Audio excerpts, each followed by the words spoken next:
pero, y aún así sabemos que en los adultos, como todo el impacto que tiene el hipotiroidismo en cualquier persona grande. Pero ahora pónganse a pensar lo que puede hacer eso mismo que nosotros conocemos en los adultos, en un niño, en un recién nacido o en un feto, en vía intrauterina, cuando esta alteración o cuando hay una anormalidad en las hormonas. Entonces, vamos a ver que la glándula tiroides pues, se desarrolla a partir de la faringe endodérmica y que la glándula como tal se comienza a volver visible al comienzo de la tercera semana de gestación, pero realmente comienza a atrapar el yodo y a secretar realmente las hormonas tiroideas a partir de la 10ª semana de gestación. Entonces, este es el primer punto súper importante y es tener en cuenta que en el primer trimestre, o sea, si bien es cierto cuando ustedes saben que en las indicaciones, por ejemplo, de tratar un hipotiroidismo subclínico en adultos, es una mujer que desee quedar en embarazo o que esté haciendo todo este plan, pues para poder llevar una gestación pues de manera adecuada, pero realmente es por eso, ¿no? Porque como en estas primeras semanas el niño pues está solamente con la influencia materna, si yo no vengo con una materna que esté bien controlada o no tengo un muy buen control durante el primer trimestre, pues ahí ya empezamos completamente mal. Entonces, como el primer mensaje, a pesar de que esto obviamente es una charla de pediatría, acordémonos que cuando nosotros hablamos de neonatos, o bueno, en pediatría en general, tenemos que ver mucho con cómo manejamos el embarazo, el seguimiento y el control prenatal, y esto es lo que debemos hacer en una mamá que sea hipotiroidea o en una paciente que quiera quedar en embarazo y tenga un hipotiroidismo subclínico. Es muy importante antes pues, de empezar como tal la gestación, el control de la misma, por esto que les acabo de decir. Ahora, es importante también entender pues el paso trasplacentario de las hormonas tiroideas, que va a ser súper vital para todo el desarrollo fetal. Tener en cuenta que la TSH, si bien es cierto, no pasa de manera trasplacentaria, pero la T4 sí. Entonces, como tener esos aspectos claros. ¿Cómo lo vamos a definir? Entonces tenemos que el hipotiroidismo congénito, pues es un desorden, como su nombre lo dice, congénito, del metabolismo de la glándula tiroidea, que se va a caracterizar, pues primero por la baja producción de las hormonas tiroideas, o sea, de la TSH o de la TRH. ¿Qué vamos a encontrar acá? Entonces, ¿por qué es súper importante y por qué creo que es un tema que hay que tratar sí o sí debemos conocer lo básico? Porque el hipotiroidismo congénito pues es la causa más común de un retardo mental prevenible. Entonces, si bien es cierto, y ahorita más adelante lo vamos a ver, y es que posiblemente en el recién nacido, excepto que haya estado expuesto en vida intrauterina a nivel o sea, a una alteración muy severa de las hormonas tiroideas, realmente uno comienza a ver las manifestaciones clínicas en el lactante menor, ¿sí? Pero ¿qué pasa? Y esto a veces uno lo ve, por ejemplo, mucho cuando rotan neuropediatría, cuando llevan a los niños por un bajo rendimiento escolar, como que el niño pierde años y pierde años, y uno se devuelve un poco atrás a la historia clínica y encontramos que ese nivel hormonal de esa mamá o de ese bebé a nivel neonatal, pues no estuvo bien controlado y las secuelas las vemos en niños mucho más grandes, cuando ya están en edad escolar, cuando comienzan a perder años y comienzan a llevarlos a los especialistas y pues realmente pues la causa era inicial y era prevenible. Recordemos que ya cuando con los niños comienzan a tener un retraso en el neurodesarrollo a causa de un trastorno tiroideo es de manera irreversible. Entonces, está en nuestras manos como tal la detección temprana, tener en cuenta todos esos factores de riesgo que ya hemos ido mencionando hasta acá, o sea, la mamá que es hipotiroidea, con un hipotiroideo franco en manejo con levotiroxina, o la mamá con un hipotiroidismo subclínico, por ejemplo, como factores de riesgo claves. Porque es importante, vamos a ver que la incidencia a nivel mundial está establecido sobre 1 cada 4.000 recién nacidos y acá en Colombia en corte hasta el 2018, que era como el último estudio grande que teníamos, está 1 en 3.755. Estas cifras las hago en relación a partir de cuando empezó todo este movimiento del tamizaje neonatal, en la importancia que era el tamizaje neonatal, porque antes teníamos una incidencia más o menos de 1 en cada 7.000 niños. Espérenme un segundo que el doctor Agüelo está tratándose de conectar. y ya.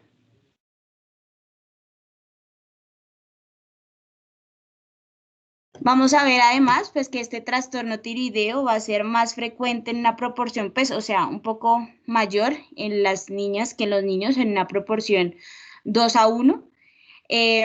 Sin embargo, pues no es algo como súper desproporcional, por decirlo así.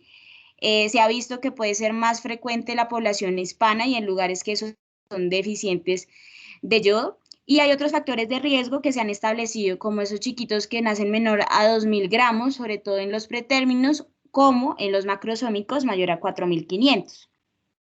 Siempre muy importante va a ser claramente, como siempre, los antecedentes. Se ha visto que el hipotiroidismo materno va a estar más asociado con niños que nazcan o que presenten un hipotiroidismo transitorio, y en cambio el hipotiroidismo paterno va a estar asociado más pues con el hipotiroidismo congénito pues propiamente dicho. Entonces, dentro de las causas que vamos a tener, entonces tenemos grandes grupos. El primero y el más importante, porque acá van a estar entre el 80 y 85% de los casos, son las anomalías con respecto al desarrollo embrionario de la glándula tiroides. Entonces, ¿qué es lo que pasa? Pues hay un desarrollo anormal de la glándula, o sea, una disgenesia, y esta va a ser responsable aproximadamente del 85% de las causas. Más o menos el 66% son secundarios, ya sea una localización ectópica, seguida de la aplasia y de la hipoplasia. Otro también muy importante va a ser el defecto en la síntesis y en la acción de las hormonas tiroideas, y entonces acá vamos a ver todos esos efectos o defectos en las enzimas y en los transportadores de iones, llamados dishormogénesis. Esta pues obviamente en proporciones mucho menos que la que acabamos de ver. Esta solamente corresponde más o menos 10-15% del hipotiroidismo congénito, y estas generalmente tienen un patrón autosómico recesivo. Ahorita más adelante les voy a mostrar en una tablita como algunas alteraciones que pues van muy ligadas como al tema genético. Otra de las causas puede ser la resistencia periférica a las hormonas tiroideas, tal cual lo que pasa, por ejemplo, en la resistencia en la insulina, pues en los adultos, los niños pueden tener una resistencia periférica a las hormonas tiroideas. Entonces estas se van a caracterizar porque hay una presencia simultánea de los niveles elevados tanto de T3, de T4 como la TSH, y que no son suprimibles con la administración de la hormona. Otra causa va a ser el creatinismo endémico. Entonces es muy común en lugares donde existe el bocio endémico. Hay dos factores que son de gran importancia, tanto la carencia de yodo como la presencia de sustancias bociogénicas en la alimentación, que son pues los responsables de la reducción de la actividad tiroidea en la mamá y por lo tanto la repercusión que tiene en el feto y en el recién nacido.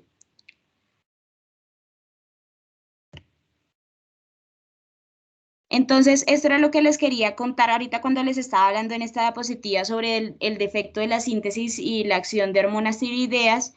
Y pues acá con la resistencia periférica de las hormonas tiroideas, vamos a tener como unos patrones claves que, si bien es cierto, no viene siendo competencia como tal ni el médico general, porque pues nuestro primera función pues va a ser todo el tema de identificar los factores de riesgo y la detección temprana en la atención del parto.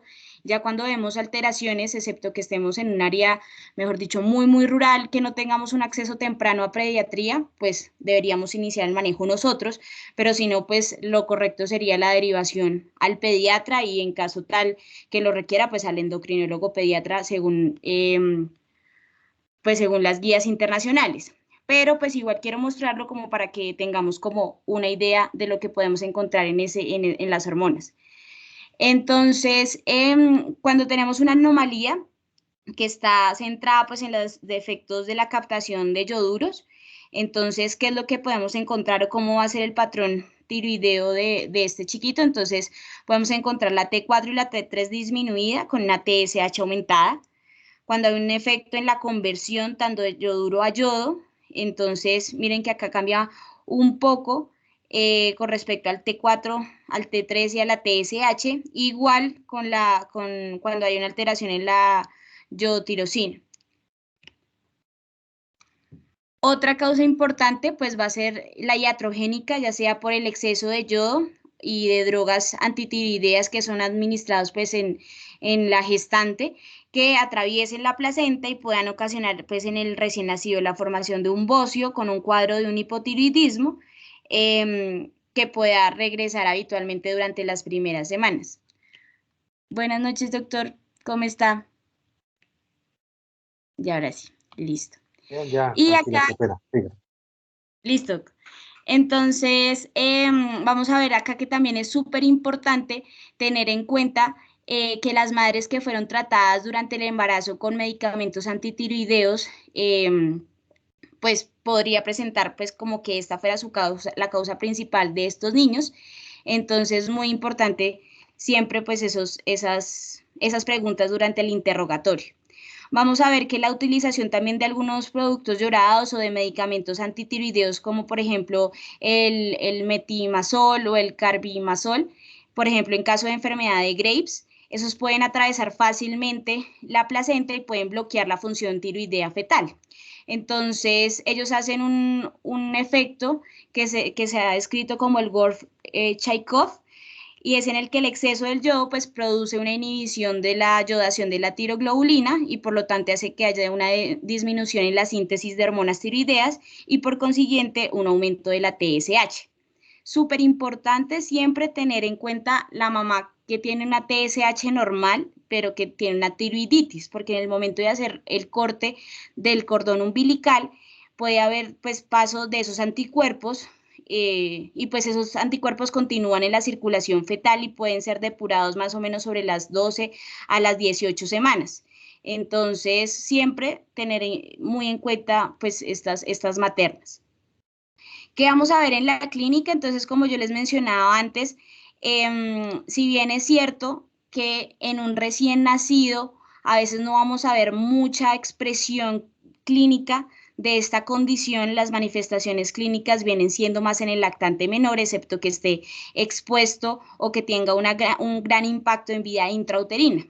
Pero entonces acá les voy a dar como de manera florida por sistemas, si se puede decir así, que podríamos encontrar en estos niños. Entonces, primero, a nivel neurológico, pueden ser niños que presenten hipotonía generalizada, son niños que no lloran, entonces dicen, no, pues el bebé es muy juicioso, pero pues realmente decir si es el niño muy juicioso o juicioso es que no llore o realmente le pasa algo al niño, que no es normal que sea tan callado siempre.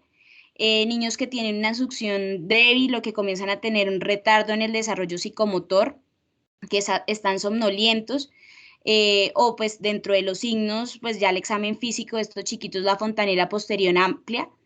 A nivel cutáneo, entonces ese color que es más anaranjado, esa carotinemia o esa piel gruesa, seca, el cabello quebradizo, la piel moteada, la voz ronca cuando lloran o el mixedema, eso es una fase muy característica en ellos, pues como les digo, ya cuando no se ha detectado de manera temprana y han pasado las semanas, comienzan a coger más que toda esta fase, no es que como tal sea el niño que de una nace y uno dice, esta es la fase de un hipotiroidismo, no es tan usual. A nivel cardiorrespiratorio, entonces pueden hacer apneas, pueden hacer síndrome de dificultad respiratoria, pueden auscultarse soplos o tener bradicardia, y a nivel gastrointestinal, pues la macroglosia, la inapetencia, la ictericia prolongada, la hernia umbilical.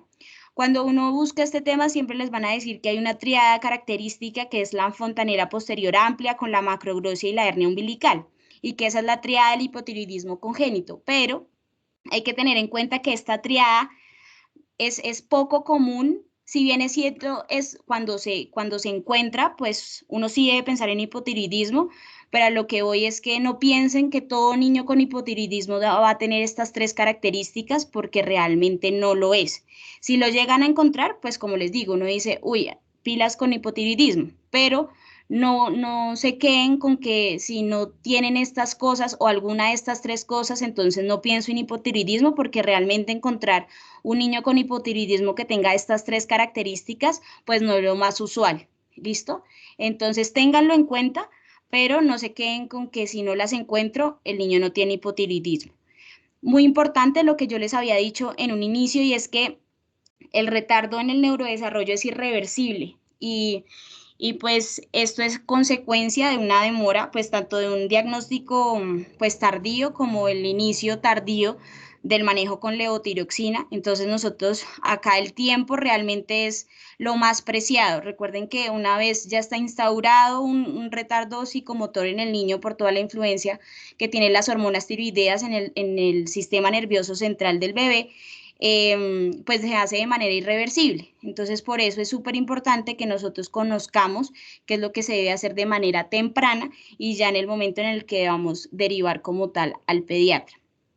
Entonces, miren que en esta tablita, pues realmente nos vuelve a mencionarlo como lo que uno encontraría en un niño con hipotiroidismo congénito, pero ya de manera más progresiva, como lo que podríamos encontrar en las primeras semanas, después del primer mes, después del tercer mes. Y en esta foto de la derecha, pues es una de las fotos como clásicas. Este es un lactante de 3 meses que tiene un hipotiroidismo que no fue tratado y miren, ahí en ellos ya se pueden notar mucho más la fase mixedematosa, como ese bebé que como que decimos prácticamente está hinchado, con esa macroglosia, miren la hernia umbilical, si ya comienzan a coger un poco más de características, más no es lo usual que un niño pues nazca ya con estas características, sino se va instaurando a través del tiempo. Si un niño nace con un hipotiroidismo congénito y nosotros comenzamos lo detectamos de manera oportuna y empezamos el tratamiento de manera oportuna, pues realmente es poco probable que el niño vaya a desarrollar eh, algún signo clínico o comience a manifestar síntomas, ¿no? Recordemos que para eso mismo, pues está hecho el tamizaje, para la detección temprana de esta enfermedad. Entonces, ¿cómo se tamiza? Más o menos en Colombia fue una idea que se desarrolló entre el 98 y el 2000, en el que se hizo toda esta planeación de salud pública de manera organizada a nivel nacional en el programa de tamizaje neonatal en Colombia, y el hipotiroidismo congénito en ese momento y por muchos años fue la primera y la única patología que se consideró que era sí o sí reglamentaria tamizar de manera neonatal en cualquier lugar de Colombia. Incluso quedó explícita en una de las resoluciones del Ministerio de Salud en ese entonces. Hasta el 2014, que es la última guía que tenemos del Instituto Nacional de Salud acá en Colombia, tenemos que la cobertura a nivel nacional era del 70 al 80%. Claramente en ciudades grandes, capitales, pues la cobertura era del 100%. ¿Qué es lo preocupante? Que cuando miramos a nivel mundial, tenemos que aproximadamente solo el 25% de los niños que nacen están inmersos en países que cuenten con programas de detección de recién nacidos, ¿sí? No es el común denominador que todos los países del mundo también enfermedades neonatales, ni siquiera el hipotiroidismo congénito, aunque pues a medida de que ha pasado los años, pues se ha visto la importancia de este tamizaje y pues cada vez más países tratan de entrar por lo menos en pues en esta enfermedad. Entonces, cuando acá quiero hacer la distinción y es porque hay una discrepancia o hay unas diferencias cuando uno lee las guías internacionales, tanto el Pediatrics como la guía de endocrinología pediátrica europea con respecto a lo que dice el Instituto Nacional de Salud, y ya les voy a decir por qué. Y es que cuando uno comienza a leer, dicen que el tamizaje del hipotiroidismo neonatal debería hacerse a partir de las 48 horas de vida, o sea, entre el día 2, incluso hasta el día 7 de nacido ese chiquito, y que debería hacerse incluso tanto con TSH, con T4, ¿sí? Pero ustedes y en su práctica clínica se van a dar cuenta que en Colombia pues se hace pues con la toma de muestra de cordón umbilical o en casos que no sea posible la toma de muestra de cordón, pues se hace a partir de la muestra pues en el talón y que se hace casi que de manera inmediata cuando se hace el pinzamiento durante el parto, ¿sí?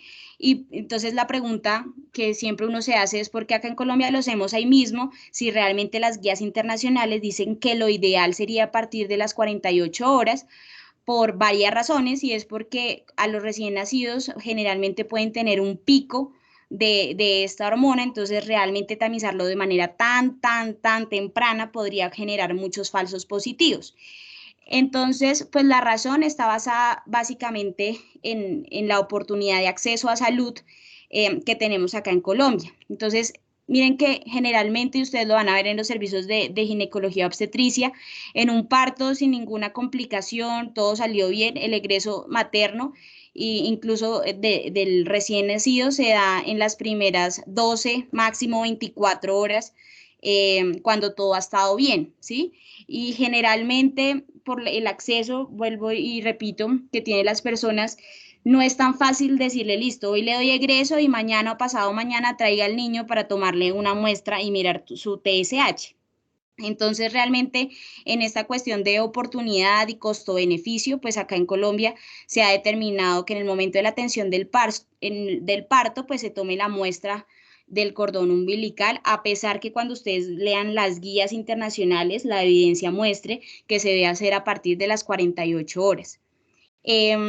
También la razón por la que en otros países, en Estados Unidos, Europa, lo hacen a partir de las 48 horas es porque ellos también tamizan, dicen que a partir de esa otra muestra pueden tamizar otras enfermedades que requieren pues un reto metabólico y que justifican pues la espera de esas 48 horas, ¿sí? Que no es oportuno tomarlo al recién nacido, pero pues en Colombia por nuestras posibilidades se prefiere pues tamizar de manera inmediata. Entonces, ¿cómo se tamiza? Tenemos dos formas, como les decía, la sangre del cordón umbilical y la sangre de talón. Sin embargo, pues nuestra primera opción siempre va a ser la sangre de cordón umbilical, donde el Instituto Nacional de Salud en su guía nos dice que la muestra debe ser tomada en los primeros 20 minutos después del pinzamiento, que lo debemos colocar en una tarjeta que más adelante les voy a mostrar, que es la tarjeta de toma, y que pues debemos garantizar siempre, como cualquier muestra, todas las como características para que sea una buena muestra y que deben ser entregadas alrededor de las 3 horas siguientes al laboratorio para el procesamiento. En la sangre de talón, miren que el Instituto Nacional de Salud dice que la recomienda tomar la muestra a las 24 horas del recién nacido después de haber tenido lactancia y pues igual las mismas condiciones de preservación de la muestra.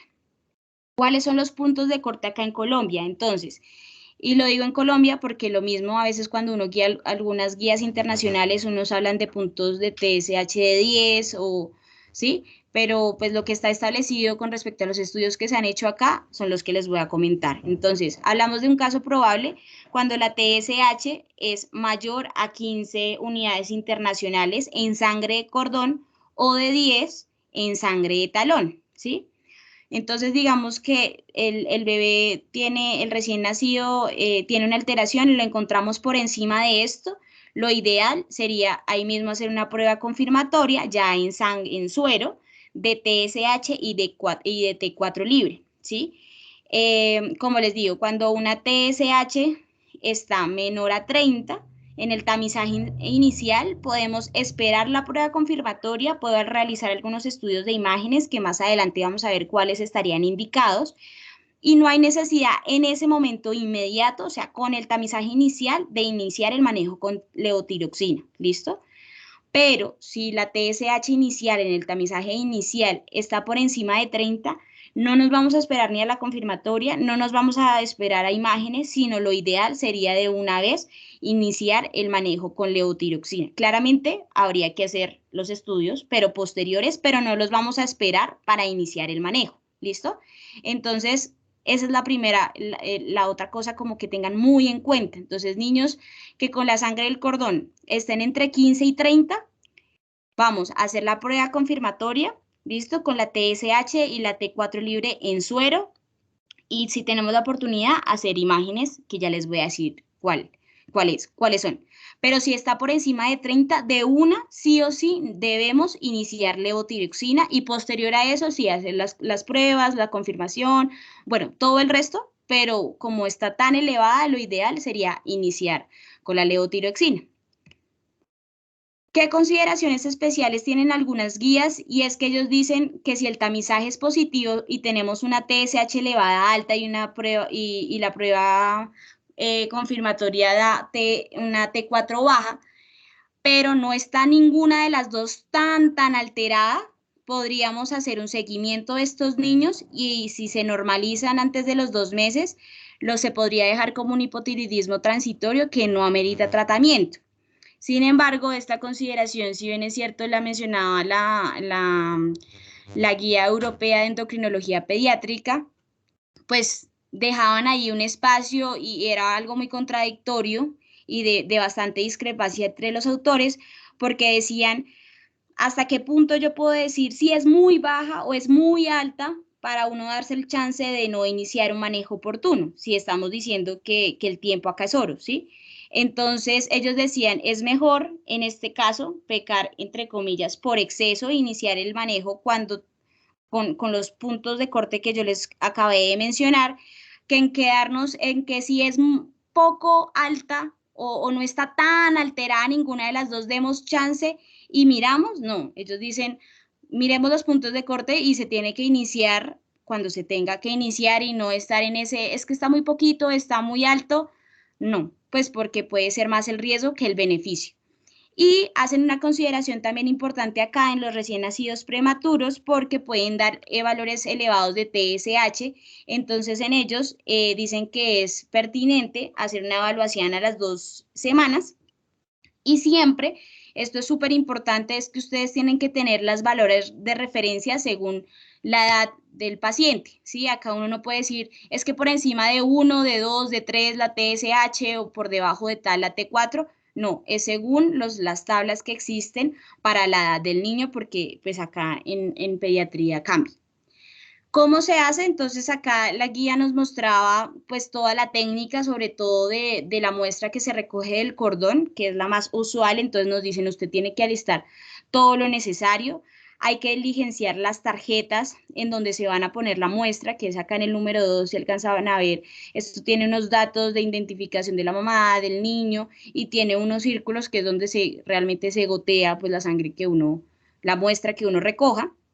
Se debe cortar el cordón aproximadamente 25 centímetros, colocar una ligadura alrededor del cordón para evitar la pérdida de sangre, cortar el extremo proximal del cordón y realizar un asa con el cordón, se limpia, que no tenga solución yodada, y se extrae más o menos de 2 a 3 milímetros de sangre para la muestra. Después retiramos la aguja de esa jeringa y van a poner la gotica de manera perpendicular sobre esos cartones iniciales, como lo muestra la imagen, ¿sí? Y siempre tenemos que verificar la muestra. Entonces ellos son súper detallados en esa guía. Miren que le muestran a uno el paso a paso para llevar de la mejor manera la muestra y nos dicen cuándo es una muestra adecuada, cuándo es inadecuada, cuándo está coagulada no sirve, cuándo es muy escasa no sirve, cuándo es excesiva tampoco sirve. Entonces, pues esto es muy importante tenerlo en cuenta para que pues el tamizaje se haga como realmente debe ser. Esta es una guía de la Asociación Española de Pediatría en la que le proponían a uno pues un algoritmo diagnóstico del hipertiroidismo congénito. Entonces, pues ellos nos mencionan la TSH en suero, la T4 libre. Miren que acá este algoritmo ya no es con base al tamizaje inicial que fue la sangre del cordón o el talón en menores casos, sino ya con la prueba confirmatoria, ¿listo? Entonces, vámonos para el lado de la izquierda. Entonces nos dicen que cuando tenemos una T4 libre baja y una TSH que puede estar normal o disminuida, ahí mismo nos vamos a guiar por un hipotiroidismo que va a estar central, o sea, en el eje hipotálamo hipofisiario, y que ahí tendríamos que hacer un test de TRH, ya realmente en este punto ya se sale del médico general y esto ya debería pues ser manejado por un especialista, pero quiero que pues lo conozcan como para que lo tengan igual en su cabeza. Y de esta manera determinar si es un hipotiroidismo terciario o secundario.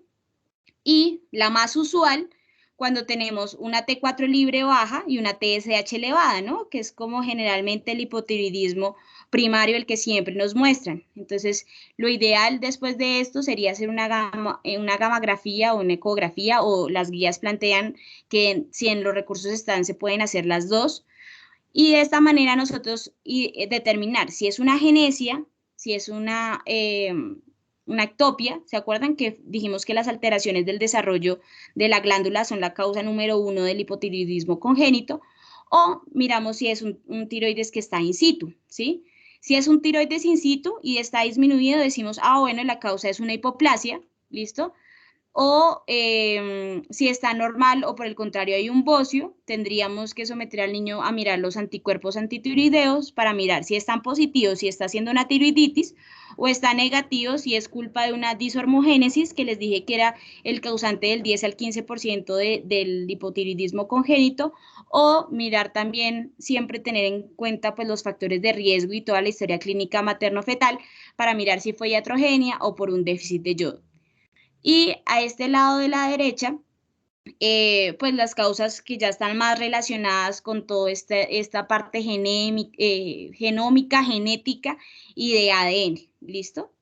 Pero entonces, sobre todo, quiero que tengan muy en cuenta este de la mitad, porque es el patrón, pues el común denominador del patrón de las hormonas tiroideas.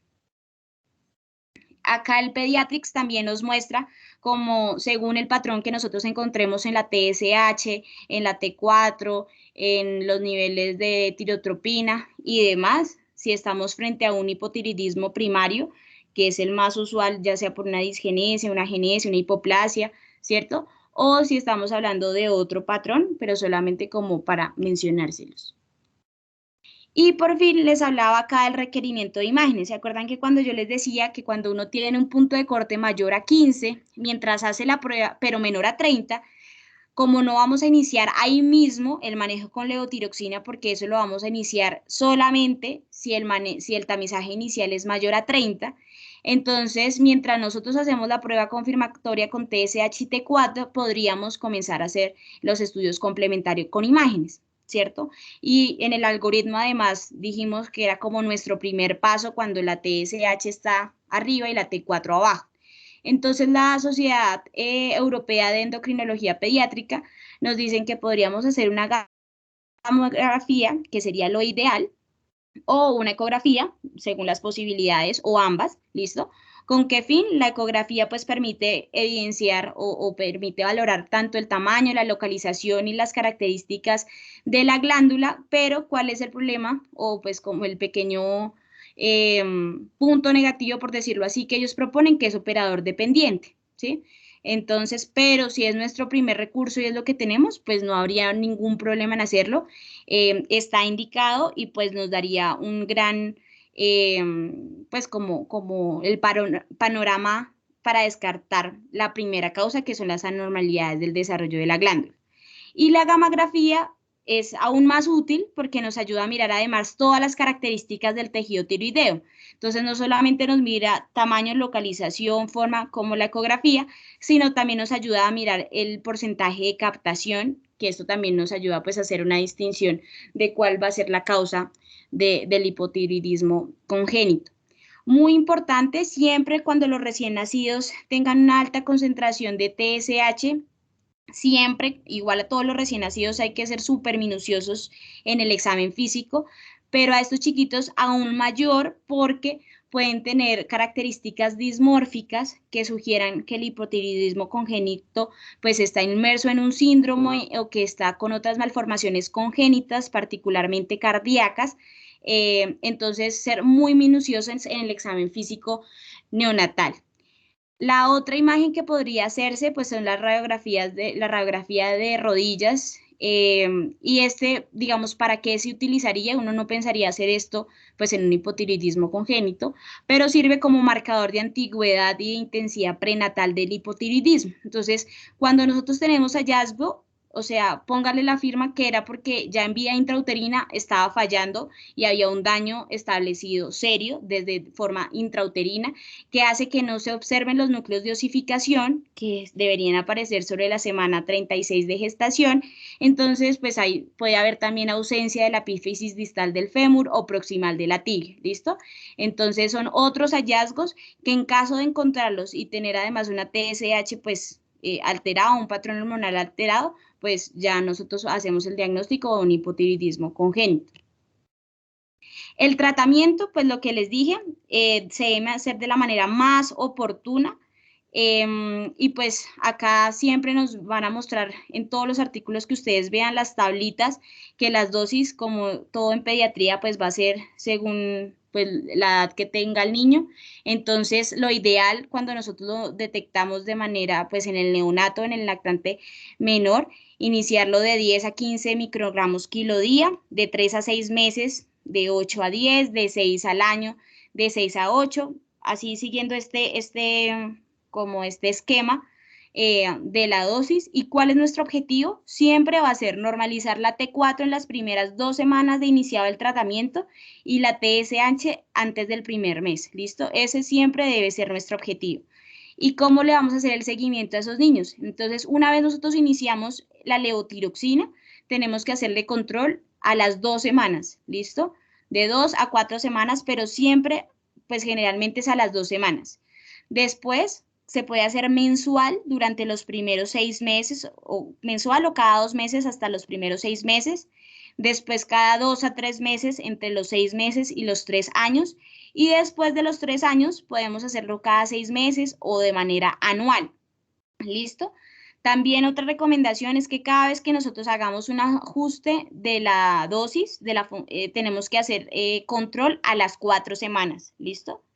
Siempre, no solamente en los controles, mirar cómo está el patrón hormonal, que si bien es cierto, pues es muy importante, pero también mirar la parte clínica del niño, ¿no? Cómo va su neurodesarrollo, ser muy, muy minuciosos con el neurodesarrollo, monitorización de talla y peso, son súper vitales, no solamente es mirar la TSH, sino todo el contexto que ha tenido este niño.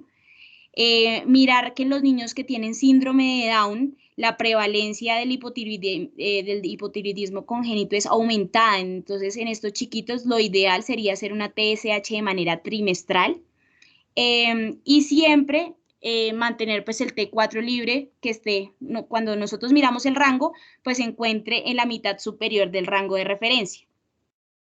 Y ya, eso sería, digamos, toda la charla por el día de hoy. Pues la bibliografía la saqué prácticamente pues de estas cuatro guías, tanto del Instituto Nacional de Salud, del Pediatrics, de la última guía del consenso de endocrinología pediátrica del 2020-2021 y de la guía del Hospital Militar sobre hipotiroidismo congénito. Muchas gracias. Listo, Pau, muchísimas gracias. Por ahora, pues vamos a dejar el espacio abierto para preguntas si alguien las tiene. No olviden llenar mientras tanto el link de la asistencia y quisiera invitar al doctor Agudelo si tiene algún comentario o alguna opinión acerca de la charla. Sí, ¿me escuchan? ¿Sí me están escuchando bien? Sí, señor. Sí, señor. Bueno, primero darle las gracias al grupo Interés en Pediatría por la invitación. Siempre es grato estar acá con ustedes. Segundo, felicitar a Paola por su claridad y en la presentación de la charla. Me gustó bastante. Temas para que ustedes se lleven a la casa, creo que pues, más que recordarlos y reforzar, porque Paola creo que dijo todo. Recuerden que esto empieza desde la gestación, incluso antes de la gestación. Mantengan a la mamá en tiroidea siempre. Después, cuando nace, el tamizaje. Y como dijo Pau, pues mantener y normalizar lo más pronto posible las hormonas tiroideas en el caso que se requiera manejo por el diagnóstico hecho. Hablé un poco esa es como el gran resumen, pues, mantener siempre a la madre tiroidea. Apenas nace, el tamizaje. Y al que lo requiere, inicio temprano. Hablaste de la clínica, estoy de acuerdo, la clínica es muy tardía, la clínica por la protección que puede dar un útero, mantener a la madre utilidad, puede, o lo común, lo más frecuente es que no haya síntomas claros al nacimiento. Ya cuando hay síntomas, mixedema, todos los que tú expusiste en el live que son completos, pues ya es tardío por lo menos que tú dijiste. Recuerdo pues que hay que prevenir el retardo mental ya con los síntomas, el daño es irreversible. Y en cuanto a los diagnósticos, pues hablaste mucho de la ecografía, pero tiene realmente un muy bajo rendimiento, no se recomienda. Es muy operador dependiente, es difícil ver el tirón del neonato. Su ausencia o su visualización no descarta nada, por la baja sensibilidad asociada al operador dependiente. Entonces, para hacer el diagnóstico etiológico del hipotiroidismo, pues la gamografía estaría primero. Y hablaste también de la radiografía de huesos largos para medir núcleos de osificación. Siempre pídanla porque su ausencia en el neonato siempre habla de hipotiroidismo, retardo en osificación. Entonces, nada, pues quería como recordar esos. Ah, bueno, y el tratamiento que dijiste, normalizar rápidamente en 2 semanas el T4 y una semana en el TSH y con las dosis que diste. Entonces, como me quería reforzar, muchas gracias, Pau. Queda abierta por si quieren preguntas, lo que me diga el expositor.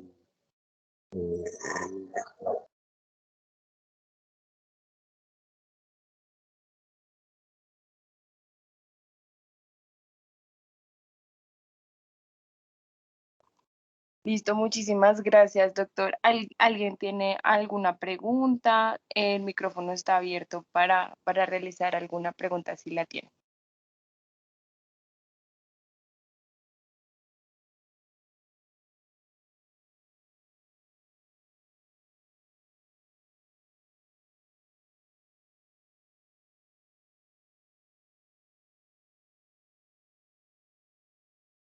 Bueno, parece que no.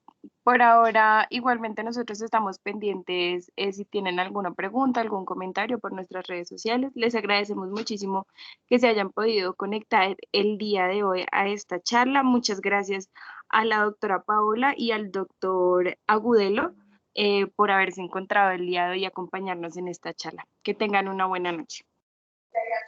Bueno, muchas gracias nuevamente. Muy buenas noches para todos. Muchas gracias, que estén muy bien.